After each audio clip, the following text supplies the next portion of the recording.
అందరికీ నమస్కారం. ఐవైఆర్ టాక్స్కు స్వాగతం. ఐవైఆర్ టాక్స్లో భాగంగా జాతీయ, అంతర్జాతీయ, ప్రాంతీయ అంశాల గురించి నా అభిప్రాయాలను చాలా రెలవెంట్ కరెంట్ ఇష్యూస్ మీద నేను షేర్ చేస్తూ ఉన్నాను. అలాగే సమాజంలో ప్రముఖులైనటువంటి వ్యక్తులు, సమాజ కన్సర్న్తో పనిచేసినటువంటి వ్యక్తులను ఇంటర్వ్యూ చేసి వాళ్ళ ఎక్స్పీరియన్సెస్, వాళ్ళ అభిప్రాయాలను వాటిని కూడా మీతో పంచుకోవటం జరుగుతూ ఉంది. దీనిలో భాగంగానే ఇంతకుముందు చిలుకూరు బాలాజీ టెంపుల్ ప్రీస్ట్ రంగరాజన్ గారు, రిటైర్డ్ ఐఏఎస్ ఆఫీసర్ చక్రపాణి గారు, దాసరి శ్రీనివాసులు గారు, ఉండవల్లి అరుణ్ కుమార్ గారు, వీళ్ళందరి ఇంటర్వ్యూస్ చేసి వారి అభిప్రాయాలను, వారి ఎక్స్పీరియన్సెస్ను మీతో పంచుకోవటం జరిగింది. అదే కోవలో ఈరోజు మన ముందు ఇంకొక ప్రముఖ వ్యక్తి ఉన్నాడు.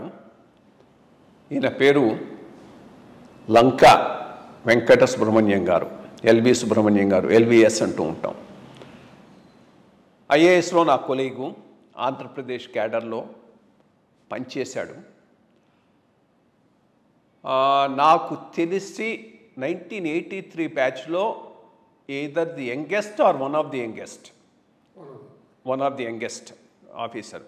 అంటే మామూలుగా మా ఐఏఎస్లో ఇది ఒక జాయిన్ కాగానే లెక్కలు వేస్తూ ఉంటారు. ఓహో, ఈయన క్యాబినెట్ సెక్రటరీ కావచ్చు, ఈయన చీఫ్ సెక్రటరీ కావచ్చు. ఎందుకనంటే with in the batch youngest అని. సో అటువంటి పొటెన్షియల్ ఉన్నటువంటి వ్యక్తి ఆ రోజుల్లో ఎల్విఎస్. సరే, అది క్యారియర్లో చాలా ఒడిదుడుకులు ఉంటాయి, అటు ఇటు పోతూ ఉంటాం. సో ఎక్కడెక్కడ ఎట్లా ఎండ్ అవుతామో ఎవరికి తెలియదు. సో అది యంగెస్ట్ ఆఫీసర్గా ఆ బ్యాచ్లో ఆయన సెలెక్ట్ అయినాడు. చాలా ఎఫెక్టివ్ ఆఫీసరు. ఏదైనా చేశాడంటే అనుకున్నది ముందుకు తీసుకుపోవటానికి చేస్తూ ఉంటారు. జనరల్గా మా ఐఏఎస్లో 3 రకాలు చెప్పొచ్చు. ఒకటి, పని చేయరు, కరప్షను లేదు, వాళ్ళకి ఏమీ కాదు. పని చేస్తారు, కరప్ట్గాను ఉంటారు. వాళ్ళు సర్వైవ్ అయ్యే అవకాశాలు ఎక్కువగా ఉంటాయి. పని చేస్తారు, కరప్షన్ లేదు, చాలా ప్రాబ్లమ్స్లో పడే అవకాశం వాళ్ళకు ఎక్కువ. ఇక పని చేయరు, కరప్షన్లో ఉన్న వాళ్ళంటే వాళ్ళు ఇంకా ఎక్కువ ప్రాబ్లమ్స్లో పడేటువంటి అవకాశాలు ఉంటాయి. సో ఈ రకంగా మనం దీన్ని 4 రకాలుగా చేస్తే ఈయన కరప్షన్ లేకుండా పనిచేసేటటువంటి వ్యక్తి. సో పని చేయటం మొదలు పెట్టేటప్పుడే తప్పకుండా ఏవో ఒక సమస్యలు వస్తూ ఉంటాయి. చేయనివాడికి ఏది ఉండదు. తానొవ్వక ఇతరులను నొప్పింపక తప్పించుకు తిరుగువాడు ధన్యుడు సుమతి అనేది చాలా చక్కగా ఐఏఎస్కు వర్తిస్తుంది. నమస్కారం ఎల్వి గారు.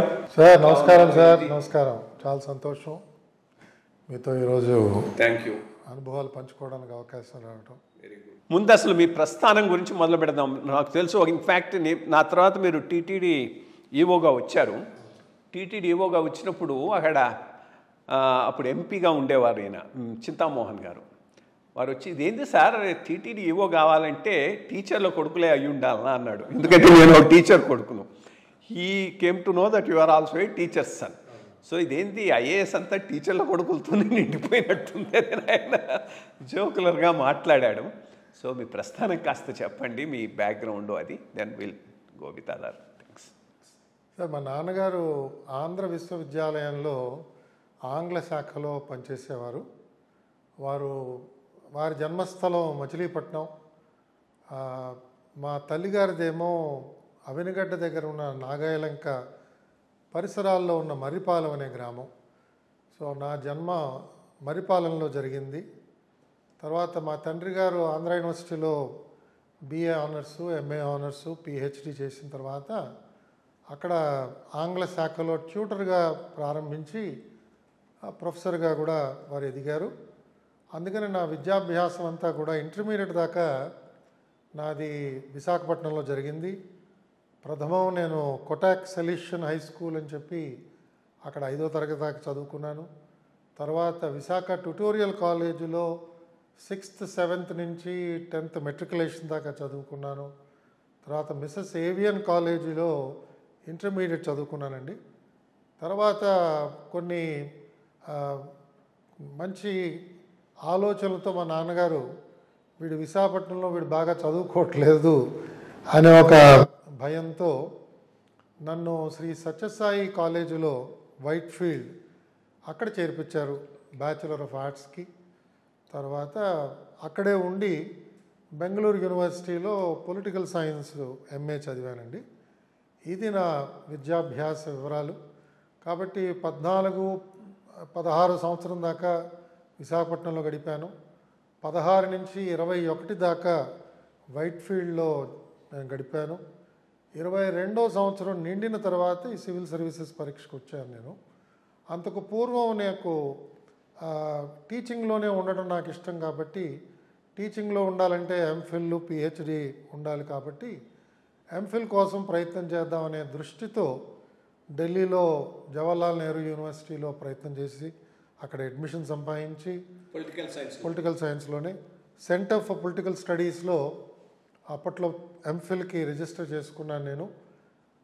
చాలా ఆసక్తికరమైన టాపిక్ మీద రిజిస్టర్ చేసుకున్నాను. Telugu Desam party case study of a regional party అని ఆ రోజుల్లో అప్పుడే ఎన్టీ రామారావు గారు ఆయన రాజకీయ ప్రస్థానం ప్రారంభమైంది.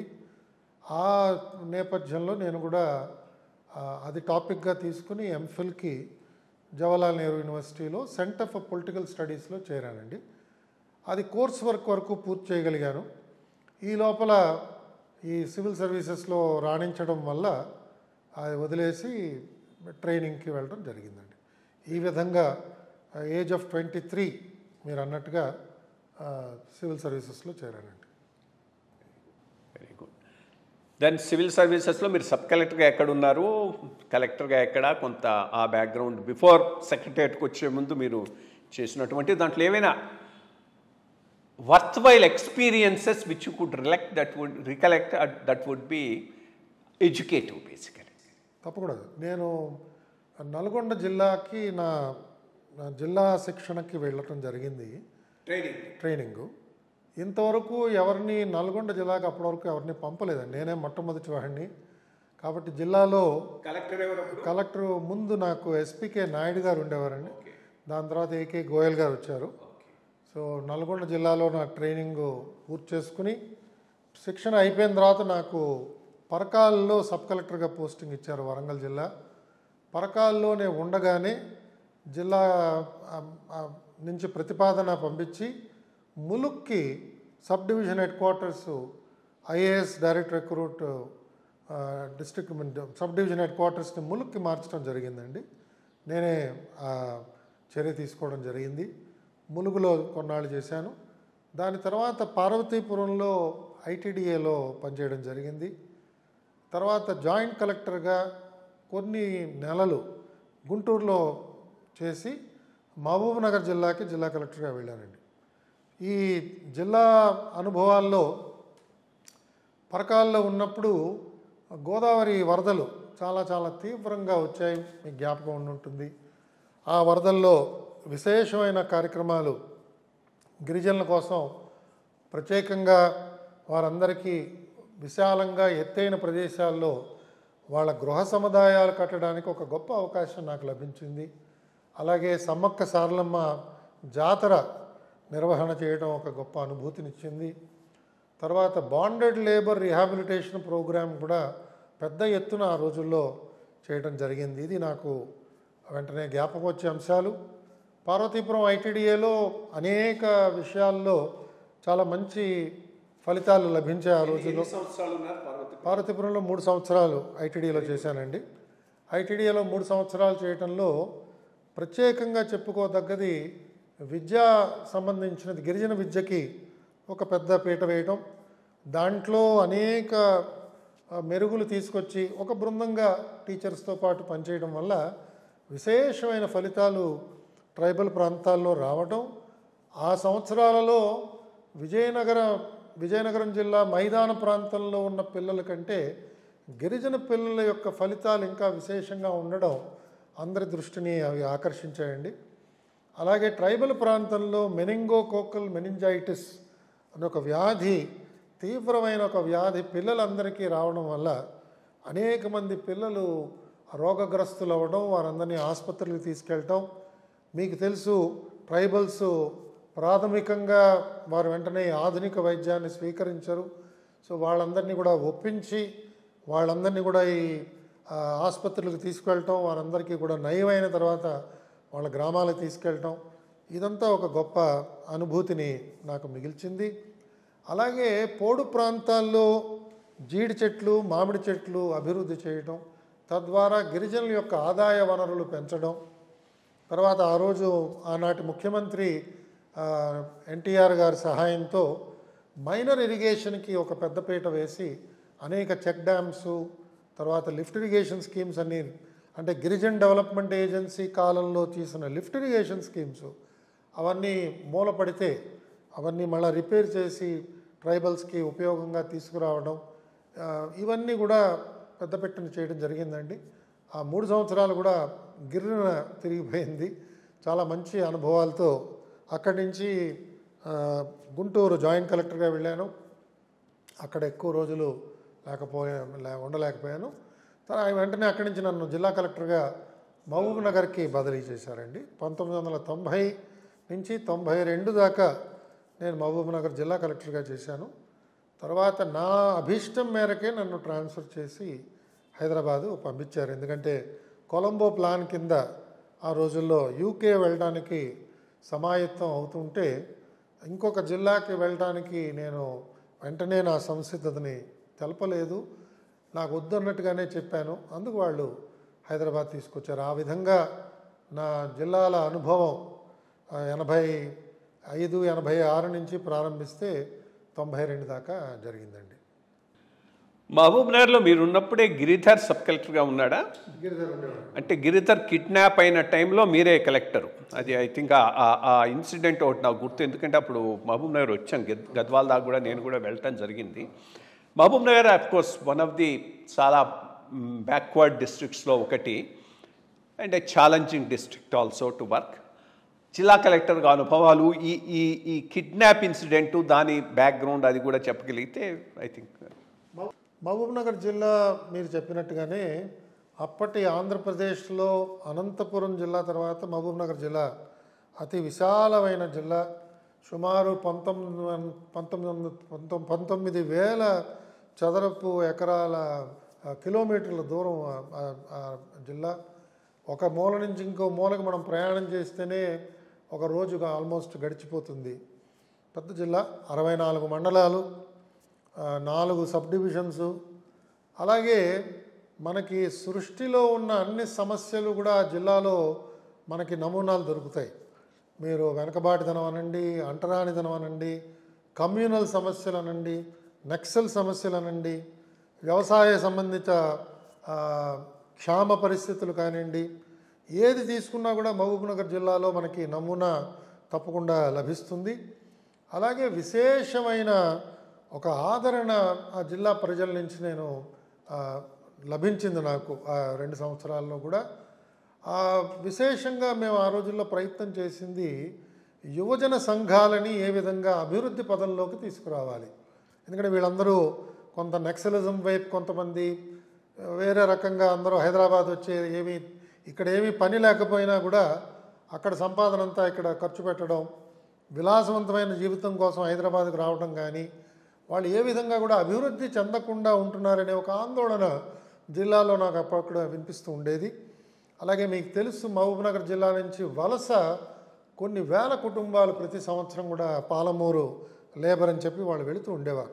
సో ఇవన్నీ అరికట్టడానికి కొన్ని కార్యక్రమాలు చేపట్టాలనే దృష్టితో ఈ యువజన సంఘాలన్నీ మొదలెట్టి కొన్ని ప్రభుత్వ పథకాల కింద యూత్ కాంపోనెంట్ ప్లాన్ అని చెప్పి ప్రత్యేకంగా ప్రభుత్వ ఆదేశాలు తీసుకుని ఒక 10% నిధులు యూత్ క్లబ్స్ ద్వారా వినియోగించడం ద్వారా అనేక యూత్ క్లబ్స్ ప్రభుత్వ పథకాలకి వారు కూడా ఆకర్షితులై ప్రభుత్వ పథకాల గురించి తెలుసుకోవాలనే ఒక ఆసక్తి పెంచుకుని వారందరూ కూడా ప్రభుత్వంతో ఎప్పటికప్పుడు చేయగలపడానికి సిద్ధపడేవారు.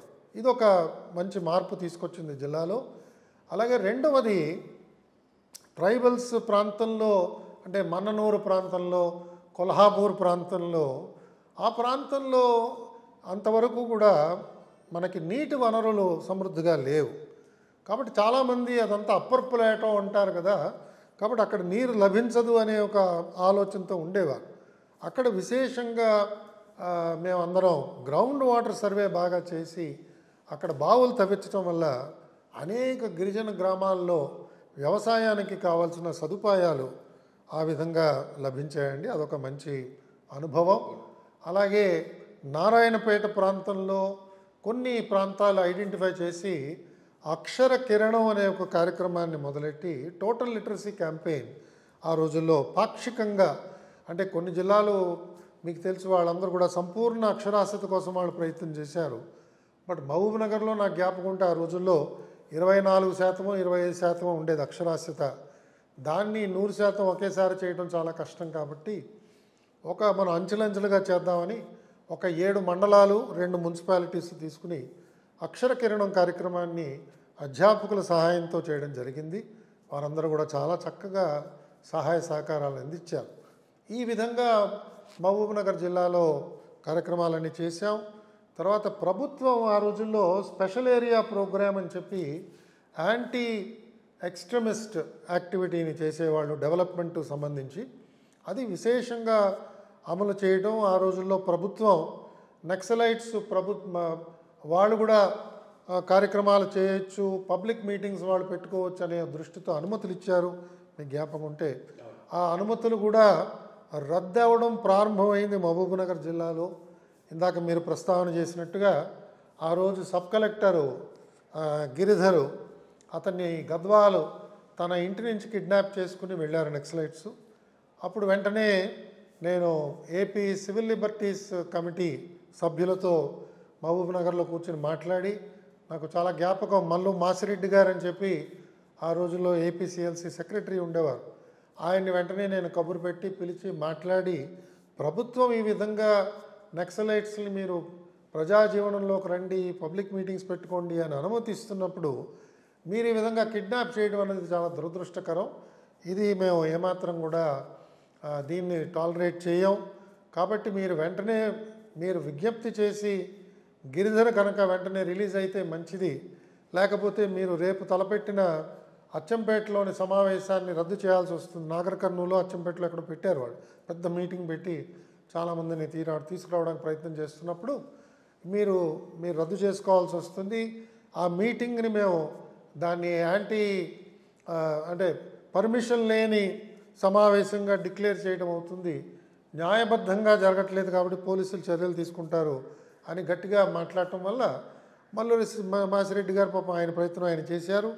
కానీ గిరిధర్ని వెంటనే వాళ్ళు రిలీజ్ చేశారని తర్వాత తెలిసింది. కానీ గిరిధరు ప్రజాజీవనానికి వచ్చి కనిపించేటప్పటికీ మేము పెట్టుకున్న ఆ షరతు ఉల్లంఘన జరిగింది.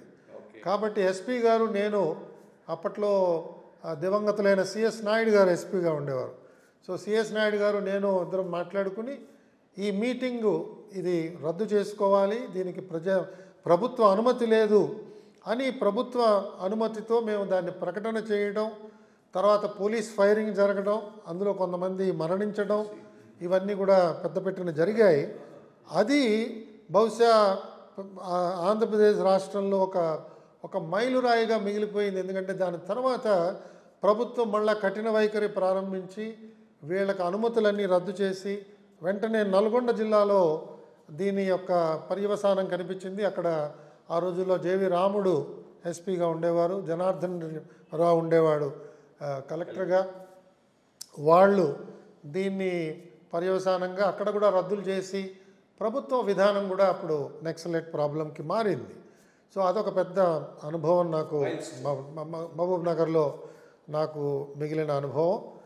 విశేషమైన కార్యక్రమాలన్నీ స్వచ్ఛంద సంస్థల ద్వారా కూడా చేయడానికి పెద్ద ప్రయత్నం జరిగిందండి. స్వచ్ఛంద సంస్థలన్నీ కూడా కోవం అని చెప్పి confederation of voluntary organisations of Mahabubnagar అనేది ఒక చిన్న సంస్థలాగా దాన్ని మొదలెట్టి ప్రతి నెల ఒకరోజు జిల్లా కలెక్టరు, తర్వాత జిల్లాలో ఉన్న ప్రముఖులందరూ కూడా, అంటే అధికారులు అందరం కలిసి ఒక ఎన్జిఓ ఏరియాకు వెళ్ళి ఆ ఎన్జిఓ చేసే కార్యక్రమాలన్నీ జాగ్రత్తగా అర్థం చేసుకుని వాళ్ళు చేస్తున్న యాక్టివిటీస్ని క్షేత్రస్థాయిలో వెళ్ళి చూడటం, మాకు అనిపించిన ఫలితాలు వాళ్ళతో పంచుకుని కొంత బాగోగులు వాళ్ళతో మాట్లాడుకోవడం వల్ల కూడా స్వచ్ఛంద సంస్థలకి ప్రభుత్వ కార్యాలయాలకి ఉండే సహజమైన ఆ రకమైన గ్యాప్ అది కొంచెం అంతరం తగ్గి పరస్పరం స్నేహభావంతో పనిచేయడానికి కొంత ఇది దోహదపడిందని చెప్పి నేను భావిస్తున్నానండి. ఇది కూడా ఒక మంచి అనుభవం నాకు జ్ఞాపకం వస్తుంది. అక్కడి నుంచి హైదరాబాద్లోకి వచ్చిన తర్వాత వన్ ఆఫ్ ది ప్లేసెస్ మీరు మార్కెట్ కాంట్రిబ్యూషన్కి అవకాశం ఇచ్చింది Hyderabad metro sewerage board. In fact ఆ రోజుల్లో ఒక ఆఫీసర్ ఉన్నాడు, ఆయన కాస్త ప్రిమెచ్యూర్గా చనిపోయినాడు. చాలా sharp wit and very very intelligent man. MVS Prasad గారని చాలా రోజులు ఫైనాన్స్లో ఉండేవాడు. MS Prasad, I'm sorry, MVS కాదు, ఎంఎస్ ప్రసాద్. ఎంఎస్ ప్రసాద్ దగ్గర లంచ్ మీటింగ్స్ జరుగుతూ ఉండేవి. ఈ లంచ్ మీటింగ్స్కు నేను పోయి కూర్చుంటూ ఉండేవాళ్ళం.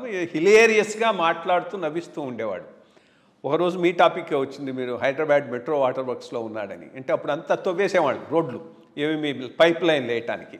సో ఒక రోజట ఎల్వి సుబ్రహ్మణ్యం గారు వాళ్ళ ఇంజనీర్లతో కలిసి ఒక రోడ్డు మీద పోయినట్ట హైదరాబాద్లో.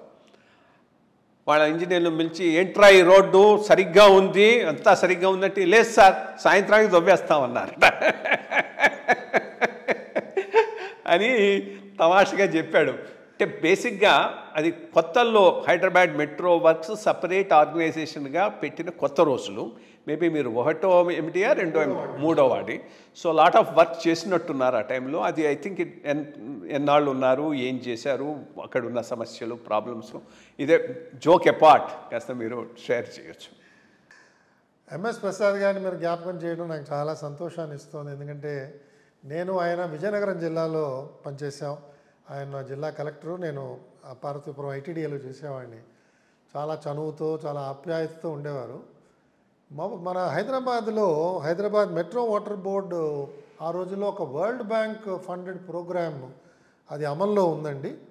మీరు అన్నది వాస్తవమే. చాలా ప్రాంతాల్లో మురుగునీటి అభివృద్ధి చేయడానికి మేము పెద్ద పెద్ద పైపులన్నీ తీసుకొచ్చి వేసేవాళ్ళం. ఎందుకంటే ట్రంక్ సీవర్స్ హైదరాబాద్లో అప్పటికి అంత బాగా డెవలప్ అవ్వలేదు. దాంతో ఎక్కువ చోకేజెస్ వచ్చేవి. సిటీ నుంచి డిశ్చార్జు మనం అనుకున్న ప్రాంతమైన అంబర్పేటలో డిశ్చార్జ్ కాకుండా మార్గ మధ్యంలోనే చాలా చోట్ల అది స్పిల్ అయిపోయి జనజీవనానికి చాలా తీవ్రమైన సమస్యలు తీసుకొచ్చేది. అలాగే ఆ రోజుల్లో డాక్టర్ జేసీ మౌంతి గారు, మీ బ్యాచ్మేటు, ఆయన ఒక స్టడీ చేశారు. స్టడీ చేసి ఆయన కూడా నాకంటే ముందు పనిచేశాడు. ఆయన చేసిన స్టడీలో ఎక్కడెక్కడ ఈ మెట్రో ఓవర్ఫ్లోస్ అవుతున్నాయంటే చోకేజెస్ అంటాం, సివర్ చోకేజెస్ అవుతున్నాయో ఆ ప్రాంతంలో గ్యాస్ట్రోఎంట్రైటిస్ ఎక్కువ కేసెస్ వస్తున్నాయి అన్నది ఆయన రెండింటిని కూడా సమాధానపరిచి, ఈ చోకేజెస్ తగ్గితే మనకి సిటీలో జీఈ కేసెస్ తగ్గుతాయి అనే ఒక గొప్ప ప్రతిపాదన కూడా ఆయన చేయగలిగారు. కాబట్టి అప్పట్లో మా బాధ్యత ఈ ట్రంక్ సీవర్లు వేయటం. కానీ హైదరాబాద్ నగరానికి ఉన్న పెద్ద సమస్య ఇక్కడున్న గ్రనైట్ సమస్య, అంటే షీట్ రాక్ ఏదైతే మనకి హైదరాబాద్లో ఉందో మీకు బాగా తెలుసు. ప్రతి వాళ్ళకి అదొక పెద్ద సమస్య. మనం ఏదైనా పునాదులు వేయాలనుకున్నా, లోతుకు పోయి కెనాల్స్ తవ్వాలన్నా, పైప్ లైన్స్ వేయాలన్నా కూడా చాలా తీవ్రమైన సమస్య వచ్చేది. కంట్రోల్డ్ బ్లాస్టింగ్ చేయడానికి ఆ రోజుల్లో కాంట్రాక్టర్స్ పూనుకునేవారు. ఆ కంట్రోల్ బ్లాస్టింగ్ చేస్తున్నా కూడా కొన్నిసార్లు ఆ పరిసరాల్లో ఉన్న భవనాలకి కొంత డ్యామేజ్ జరుగుతుండేది, గ్లాస్ పెయిన్స్ విరిగిపోతుండేవి. వాళ్ళు రాత్రి పోలీస్ కంప్లైంట్ ఇచ్చేవారు. పోలీసులు వచ్చి మా కాంట్రాక్టర్ని, సైట్ ఇంజనీర్ని తీసుకెళ్ళి లాకప్లో పెట్టేసేవాళ్ళు. చాలా సమస్యలు అవుతుండేవి. అలాగే ఆనాడు ముఖ్యమంత్రి గారు చంద్రబాబు నాయుడు గారు ఆయన కనీసం వారానికో 15 రోజులకో ఒకసారి పిలిచి అక్షింతలు వేస్తుండేవాడు. కానీ మాకు వేరే ప్రత్యామ్నాయం లేదు. ఎందుకంటే మీకు తెలుసు, సివర్ లైన్స్ ఎప్పుడు వేసినప్పుడు సెల్ఫ్ క్లీనింగ్ వెలాసిటీ అంటారండి. అంటే పైప్ లైన్ ఎప్పటికప్పుడు పరిశుభ్రపడే విధంగా లోపల ఉన్న ఆ మురుగునీరంతా కూడా ప్రవాహం రావాలి. సో అలాంటి గ్రేడియంట్ మెయింటైన్ చేయాలనేటప్పటికీ కొంచెం హెడ్ రీచెస్లో, రిడ్జ్ లెవెల్స్లో కొంత మనం లోతులు బాగా తవ్వాల్సి వచ్చేది. ఈ రాక్ బ్లాస్టింగు ఇవన్నీ కూడా దాంట్లో మాకు వచ్చిన అనుభవాలు. అలాగే ఆ రోజుల్లో కొత్తగా హుసేన్ సాగర్ని ప్రక్షాళన చేయడానికి అక్కడ ఎస్టీపీ కట్టాలి అని చెప్పి ఒక ప్రతిపాదన, హుసేన్ సాగర్లోకి వచ్చి పడుతున్న ఈ వ్యర్థ పదార్థాలన్నీ డైవర్ట్ చేయడానికి కొన్ని స్ట్రక్చర్స్ తీసుకొచ్చి డైవర్ట్ చేయటం, ఇవన్నీ కూడా పెద్ద పెట్టిన ఆ రోజు చేయడం జరిగిందండి. చాలామంది మన సీనియర్ ఆఫీసర్స్ నాకు జ్ఞాపకం, వారిలో కొంతమంది నాకు చిన్న చిన్న ఉత్తరాలు కూడా రాశారు. ఉదాహరణకి పెద్దలు దువ్వూరు సుబ్బారావు గారు అయితే ఆయన ఉత్తరం రాశాడు, ఏ రకమైన ఆలోచన అయ్యా ఇది, నువ్వు హుసేన్ సాగర్ని క్లీన్ చేస్తానని చెప్పి అక్కడ ఎస్టీపీని పెడుతున్నావు, ఎస్టీపీ ఉన్న చోట చాలా చాలా దుర్గంధం వస్తుంది, ఆ దుర్గంధం అంతా మరి సెక్రటేరియట్ నిండా నిండిపోతుంది కదా, ఎవడిచ్చాడు ఈ ఆలోచన, ఎందుకు చేస్తున్నారని కొంచెం విమర్శతోనే కూడిన ఒక అడ్వైజరీగా ఆయన రాశారు. మళ్ళీ ఆయన వెళ్ళి కలిసి నేను చెప్పాను, లేదు సార్ బాగా స్టడీ చేసాము, ఎస్టీపీ పెట్టిన చోట ఇలాంటిది రాదు, చాలా జాగ్రత్తగా చేస్తాము, అలాగే వచ్చిన వ్యర్థ పదార్థాలన్నీ ఫ్లేక్స్ కింద వాటిని మార్చి తీసుకెళ్ళి వ్యవసాయానికి పనికొచ్చేటట్టుగా కూడా వాడచ్చు, ఇవన్నీ కూడా ఆయనకి తెలియజేయడం జరిగింది.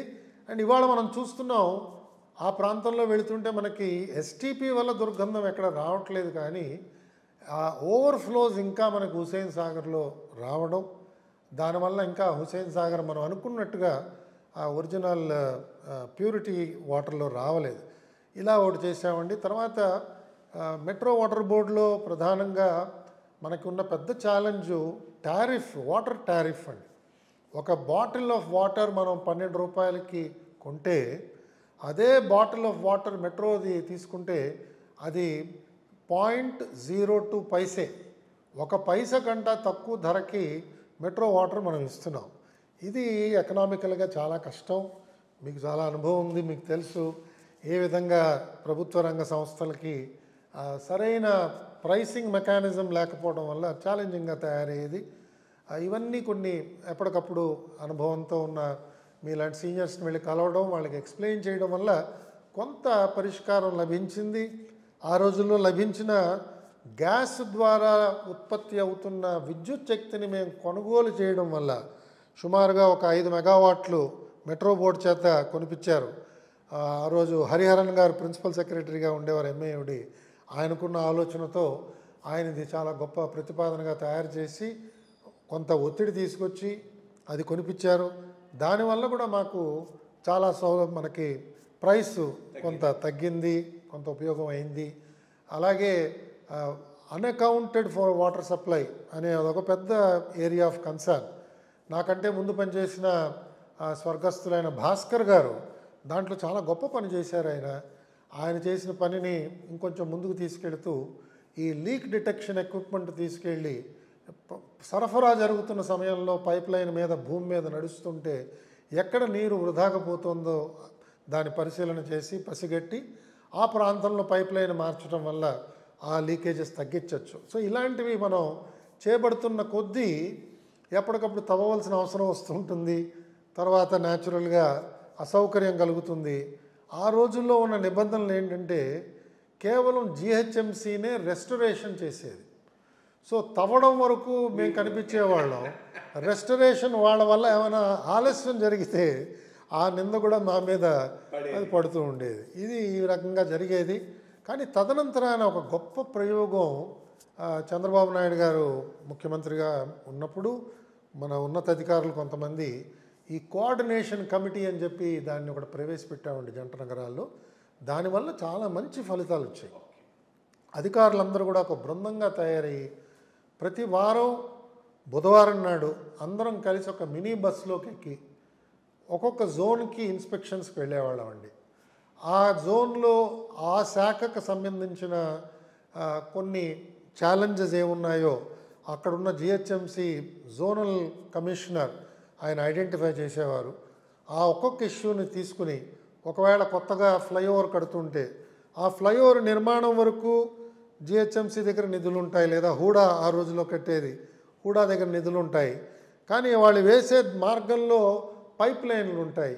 సో న్యాచురలీ అక్కడ కుషన్ సరిపోదు కాబట్టి రోడ్డు కుషన్ పైప్ లైన్లు మార్చాలి. ఆ మార్చడానికేమో నాకు దగ్గర డబ్బులు ఉండేవి కాదు, వాళ్ళు ఇవ్వడానికి నా దగ్గర డబ్బులు వాళ్ళ దగ్గర లేవు.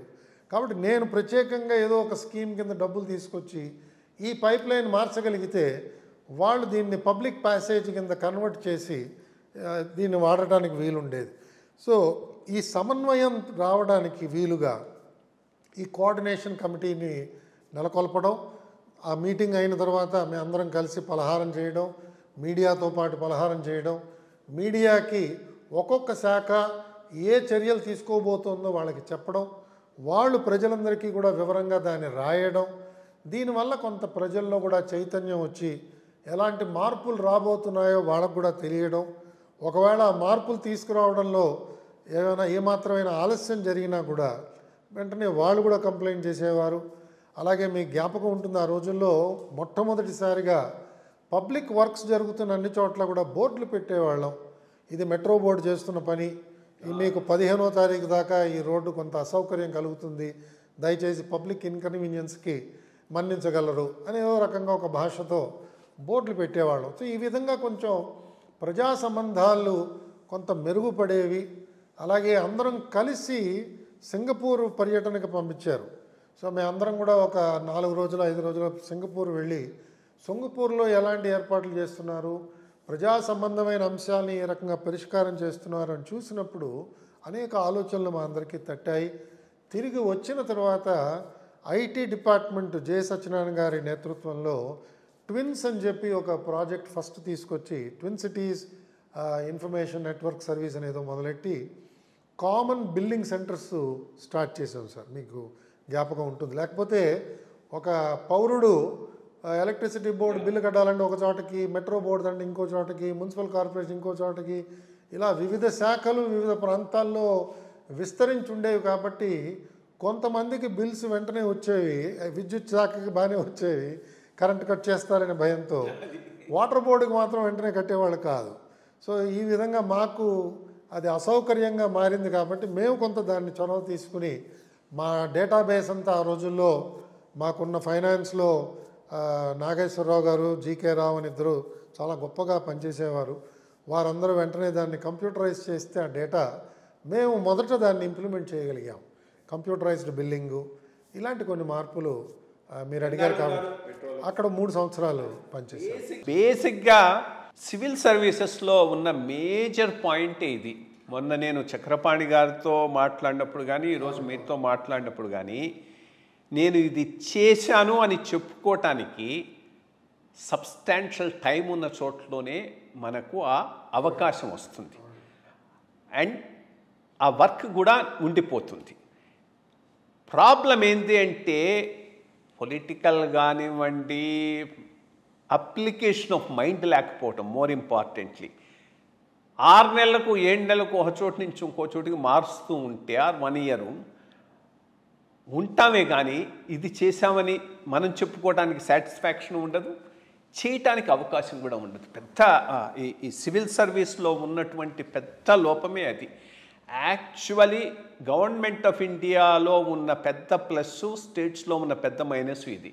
గవర్నమెంట్ ఆఫ్ ఇండియాలో ఎవరు ఎక్కడికి పోయినా 5 ఏళ్ళు ఆ పోస్ట్లో ఉండిపోతారు. సో 5 ఇయర్స్ సక్రమంగా డొమైన్ నాలెడ్జ్ పెంచుకోవటానికి, పనిచేయటానికి అవకాశం ఉంటుంది. స్టేట్లో ఆ కంటిన్యూటీ, టెన్యూరు లేకపోబట్టి అడ్మినిస్ట్రేషను దెబ్బతింటున్నది, ఇండివిజువల్ సాటిస్ఫాక్షన్ కూడా మనుషులకు ఉండటం లేదు. ఇది ఐ థింక్ రాజకీయ నాయకులు గుర్తుపెట్టుకోవాల్సిన అవసరం ఉన్నది. ట్రాన్స్ఫర్లు చేసేటప్పుడు వీడిక్కడ ఎన్నాళ్ళు ఉన్నాడు, మేజర్ ఇష్యూ ఏమైనా ఉందా, లేకపోతే కంటిన్యూ చేయటం మంచిది. అది లేని నాడు ఇది పెద్ద పెద్ద సమస్యగా ఉండిపోతుంది. Anyway, that's one aspect of the whole thing. జనరల్గా మనం ఎప్పుడు ఫీల్ అవుతూ ఉంటాం, అందరం ఫీల్ అవుతూ ఉంటాం గవర్నమెంట్లో ఉన్న వాళ్ళం. అది ఒక పెద్ద డిస్సాటిస్ఫాక్షన్ కింద కూడా టెన్యూర్ సరిగ్గా ఉండకపోవటం అనేటటువంటిది. దెన్ అక్కడి నుంచి మీరు తిరుపతికి వచ్చే లోపల, తిరుపతి నుంచి అది సపరేట్గా మాట్లాడదాం, ఇంకేమైనా మేజర్ ఏరియాలో where you have substantially worked contribute చేసినవి ఏమైనా ఉన్నాయా? దీని తర్వాత కొన్ని అనూహ్యమైన పరిస్థితుల్లో, అనూహ్యం ఎందుకంటున్నానంటే ఆనాటి ముఖ్యమంత్రి గారికి జాతీయ క్రీడలు నిర్వహిద్దామనే ఒక కోరిక కలిగింది. సో అది అంటే నలుగురికి తెలియాలి, చంద్రబాబు నాయుడు గారికి క్రీడల్లో ప్రవేశం లేదు, కానీ క్రీడల్ని చేయడానికి, నిర్వహించడానికి చాలా గొప్ప ఆసక్తి ఆయనలో ఉందని నాకు అప్పుడే తెలిసింది. సరే, దానికోసం అని చెప్పి ఒక అధికారి కోసం వాళ్ళు వెతకటం. ఎందుకంటే ఆ రోజుల్లో ఉన్న మిత్రుడు ఆర్ సుబ్రహ్మణ్యం వాళ్ళ ఆవిడది అప్పట్లో సెంట్రల్ డెప్యుటేషన్ వచ్చి ఆవిడ వెళ్ళిపోవడం ప్రైమ్ మినిస్టర్ కార్యాలయానికి, ఆయన కూడా ఢిల్లీకి వెళ్ళే ప్రయత్నంలో ఉండడం వల్ల ఎవరు ఆయన్ని సక్సీడ్ అవుతారు, క్రీడల మీద ఆసక్తి ఎవరికి ఉంటుంది అని జనరల్గా ఒక అన్వేషణ ప్రారంభమైందని చెప్పి తెలిసింది. తర్వాత సరే నాకు అవకాశం వచ్చింది. నేను వెళ్ళి మెట్రో వాటర్ బోర్డ్ నుంచి straight sports authority of Andhra Pradesh ఎండీగా చేరాను. ఇది మీకు తెలిసిందే, మన కాడర్లో స్పోర్ట్స్ అథారిటీ ఆఫ్ ఆంధ్రప్రదేశ్లో అన్నీ సవ్యంగా పనిచేయడానికి అవకాశం ఉన్న అధికారులు చాలా కొద్దిమంది శాప్లో పనిచేశారు. మీకు తెలుసు, అనేక మంది ఏదో కొన్ని ఛార్జెస్ ఉన్నవాళ్ళు, క్రమశిక్షణ రాహిత్యం ఉన్నదని చెప్పి ప్రభుత్వం గుర్తించిన వాళ్ళు వేరే కారణాల వల్ల వెళ్ళి శాప్లో వేశారు. కానీ బాగా రాణిస్తున్నాడు కాబట్టి శాప్లో వేద్దాం అనే దృష్టితో ఎక్కువ మందిని వేయలేదండి, చాలా కొద్ది మందిని వేశారు. నాకు ఆ విధంగా అక్కడ శాప్లో పోస్టింగ్ ఇచ్చారు. ఇన్ఫ్యాక్ట్ అక్కడ పోస్టింగ్ వచ్చిన తర్వాత చాలామంది సీనియర్స్ నన్ను పిలిచి మందలించారు, నీకు బుద్ధి ఉందా లేదా, ఎందుకు వెళ్ళి అక్కడ చేరావు, హాయిగా చేస్తున్నావు కదా, నీకు ఒకవేళ మెట్రో బోర్డులో 3 ఏళ్ళు ఉన్నావని నీకు అనిపిస్తే జిహెచ్ఎంసీలో నీలాంటి వాడు వస్తే ఇంకా బాగుండేది కదయా, చాలా చేసేవాడివి అని పాపం వాళ్ళకి నా మీద ఉన్న వాత్సల్యంతో చెప్పారు. కానీ ముఖ్యమంత్రి గారి ఆలోచన ఏంటంటే జాతీయ క్రీడలు నిర్వహిస్తే దానికి ఇన్ఫ్రాస్ట్రక్చర్ బాగా డెవలప్ చేయొచ్చు, అందరికీ కూడా సదుపాయాలు మనం అభివృద్ధి చేయాలనే దృష్టితో ఆయన ఆలోచన చేశారు, అవకాశం ఇచ్చారు. అక్కడ కూడా నేను మళ్ళీ 3 సంవత్సరాలు పనిచేయడం జరిగిందండి. ఆ జాతీయ క్రీడలకు కావాల్సిన మైదానాలు దాన్ని ఆది నుంచి పూర్తిగా నేనే ప్లాన్ చేసి, ఆ స్థల సేకరించి స్థలం అంతా అభివృద్ధి చేసి, మైదానాలన్నీ తయారు చేసి, దాంట్లో కావలసిన క్రీడా వస్తువులన్నీ ఆ రోజుల్లో దిగుమతి చేసుకుని, దానికి కావాల్సిన కస్టమ్స్ డిపార్ట్మెంట్లో లైజాన్ చేయడం, తీసుకురావడం, అవన్నీ ఇన్స్టాల్ చేయడం. తర్వాత ఇంకొక పక్క ఆంధ్రప్రదేశ్ హోస్ట్ చేస్తోంది కాబట్టి మనకి అర్హత లేకపోయినా మనం ఆ రోజు నిర్వహించిన, అంటే ఇది 32వ జాతీయ క్రీడలు, దాంట్లో నేషనల్ గేమ్స్, వీటిల్లో ఆల్మోస్ట్ 28 డిసిప్లిన్స్లో మనం నిర్వహణ చేసామని నాకు జ్ఞాపకం అనుకుంటానండి. 28లో మనకి అర్హత లేదు, ఎందుకంటే మొదటి 7 జట్లకే అనుమతి ఉంటుంది ఈ క్రీడల్లో పాల్గొనడానికి. ఒక జట్టు హోస్ట్ చేస్తున్న వాడికి ఆటోమేటిక్గా వైల్డ్ కార్డ్ ఎంట్రీ లాగా ఇస్తారండి. ఆ విధంగా అన్ని క్రీడల్లో, అన్ని ఈవెంట్స్లో ఏపీకి పాల్గొనే అవకాశం వచ్చింది. మన దగ్గర ఆ క్రీడలో సంబంధించిన శిక్షణ ఎవరికి ఇంతవరకు లభించలేదు. కాబట్టి క్రీడా నిర్వహణ ఒక పక్క ఆలోచన చేస్తూ, క్రీడాకారుల్ని సమాయత్తం చేయడానికి కావాల్సిన ప్లాన్లు తయారు చేసుకుని క్యాంప్స్ నిర్వహణ చేసి, ఈ క్యాంపులన్నీ కూడా రాష్ట్ర వ్యాప్తంగా నిర్వహణ చేసి, అన్ని ప్రాంతాల్లో జాతీయ క్రీడలకి సమాయత్తం చేసేటట్టుగా తయారు చేసి, ఆ క్రీడల్లో రాణించడానికి కావాల్సిన ఉత్తమ కోచ్లు తీసుకొచ్చి, వాళ్ళకి కావాల్సిన ఉత్తమ డైట్ ఇచ్చి, ఇలా చాలా చాలా వివరాల్లోకి వెళ్ళాల్సి వచ్చింది. అదొక గొప్ప లర్నింగ్ ప్రాసెస్గా కూడా నాకు మారిందండి. చాలా విషయాలు ఉన్నాయి. నేనే ఉన్నాను. క్రీడలంతా నిర్వహణ అయిన తర్వాత నన్ను ఏపీఐఐసికి ట్రాన్స్ఫర్ చేశారు. కొన్నాళ్ళు ఏపీఐసిలో ఉన్నప్పుడు కూడా కొన్ని ఇంట్రెస్టింగ్ ప్రాజెక్ట్స్. దాని తర్వాత ఏపీఐఐసి నుంచి నన్ను ఇన్ఫ్రాస్ట్రక్చర్ కార్పొరేషన్ ఆఫ్ ఆంధ్రప్రదేశ్ అని ఒక కొత్త సంస్థను ఆ రోజుల్లో దానికి మనం ప్రారంభించడం జరిగింది. అది స్టార్ట్ చేశాను నేను. దాంట్లో కూడా కొన్ని very very interesting projects develop చేసాం. అఫ్కోర్స్ దురదృష్టవశాత్తు ఆ రోజుల్లో మనం అది పూర్తి చేయలేకపోయాం. తర్వాత రాష్ట్ర ప్రభుత్వం దానికి కావాల్సినంత శ్రద్ధ చూపించలేకపోయింది అన్ఫార్చునేట్లీ. దాని తర్వాత నేను ప్రిన్సిపల్ సెక్రటరీ I&I డిపార్ట్మెంట్కి రావడం జరిగిందండి. అక్కడి నుంచి ఐ థింక్ ఆ పైన మెడికల్ అండ్ హెల్త్కి వెళ్ళానండి. ఫైనాన్స్, ఆ పైన టీటీడీ.